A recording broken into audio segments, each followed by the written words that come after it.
Baik, perkenalkan nama saya Christine Putri Deli, NIM 859789356. Baik, halo teman-teman mahasiswa dan Bapak Ibu dosen, selamat datang di video edukasi ini.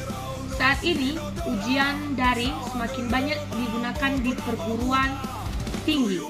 Salah satu sistem yang sering dipakai untuk menjaga ujian tetap adil dan terpercaya adalah automatic online proctoring. Apa sebenarnya sistem ini? Bagaimana cara kerjanya? Apa manfaatnya? Dan bagaimana privasi kita dijaga? Mari kita bahas satu persatu dengan cara yang sederhana. Yang pertama, apa itu automatic online proctoring? Mari kita mulai dari pengertiannya.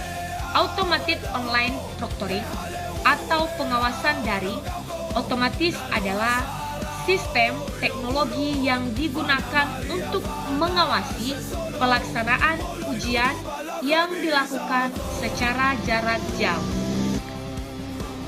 Sistem ini bekerja tanpa memerlukan pengawas manusia yang melihat langsung sepanjang waktu, melainkan menggunakan bantuan perangkat lunak, kamera dan mikrofon pada perangkat yang kamu gunakan. Tujuannya adalah memastikan bahwa ujian berjalan jujur, peserta mengerjakan sendiri, dan tidak melakukan kecurangan, sama seperti saat ujian yang dilaksanakan di ruang kelas biasa. Yang kedua, bagaimana cara kerjanya? Cara kerjanya sangat sederhana. 1. Sebelum ujian dimulai, sistem akan meminta peserta memverifikasi identitas. Kamu akan diminta menampilkan kartu pelajar atau tanda pengenal lain, lalu sistem akan mencocokkan wajah kamu dengan foto yang ada di data. Yang kedua, saat ujian berlangsung, sistem akan terus memantau lewat kamera dan suara. Sistem dapat mendeteksi jika kamu sering melihat ke arah lain, ada orang lain yang masuk ke ruangan, ada perangkat tambahan yang dipakai, atau suara-suara yang mencurigakan. Ketiga, sistem mencatat kejadian yang tidak biasa. Jika ada hal yang dianggap mencurigakan, sistem akan memberi tanda atau rekaman akan ditinjau kembali oleh pihak pengelola ujian nanti. Keempat, setelah ujian selesai, hasil pemantauan akan diserahkan kepada dosen atau panitia ujian sebagai bahan pertimbangan penilaian. Yang ketiga, manfaatnya dalam menjaga integritas akademik. Mengapa kita membutuhkan sistem ini? Karena manfaat utamanya untuk menjaga integritas akademik. 1. Menjamin keadilan. Semua mahasiswa yang mengerjakan ujian dengan aturan yang sama sehingga nilai yang diperoleh benar-benar mencerminkan kemampuan sendiri. Kedua, mencegah kecurangan.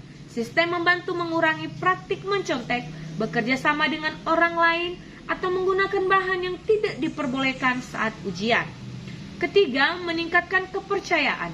Nilai dan ijazah yang dikeluarkan universitas menjadi lebih dipercaya oleh masyarakat, dunia kerja, maupun lembaga lain karena proses penilaiannya terjamin kejujurannya. Kelima, membantu dosen. Beban kerja dosen menjadi lebih ringan karena tidak perlu mengawasi ratusan mahasiswa secara langsung dalam waktu bersamaan. Yang terakhir, bagaimana universitas melindungi privasi mahasiswa? Banyak yang bertanya apakah data dan rekaman saya akan disalahgunakan? Tenang, universitas memiliki aturan ketat untuk melindungi privasi kamu. Antara lain, 1. Hanya merekam saat ujian berlangsung. Kamera dan mikrofon hanya aktif saat ujian berjalan dan tidak merekam kegiatan lain sebelum atau sesudah ujian. Akses terbatas, rekaman dan data ujian hanya dilihat oleh panitia, ujian atau pihak yang berwenang saja dan tidak dibagikan kepada orang lain. Penyimpanan aman dan sementara. Data yang direkam hanya disimpan seperlunya dan akan dihapus setelah proses penilaian selesai dan tidak diperlukan lagi. Sesuai aturan hukum, semua proses pengumpulan dan penyimpanan data dilakukan sesuai dengan peraturan perlindungan data pribadi yang berlaku di negara kita. Jadi, sistem pengawasan daring otomatis ini adalah alat bantu yang berguna untuk menjaga kualitas dan kejujuran pendidikan, sekaligus tetap memperhatikan hak dan privasi setiap mahasiswa. Semoga penjelasan ini bermanfaat bagi teman-teman mahasiswa dan Bapak Ibu dosen. Terima kasih sudah menonton. Demikian, Ya Ahom.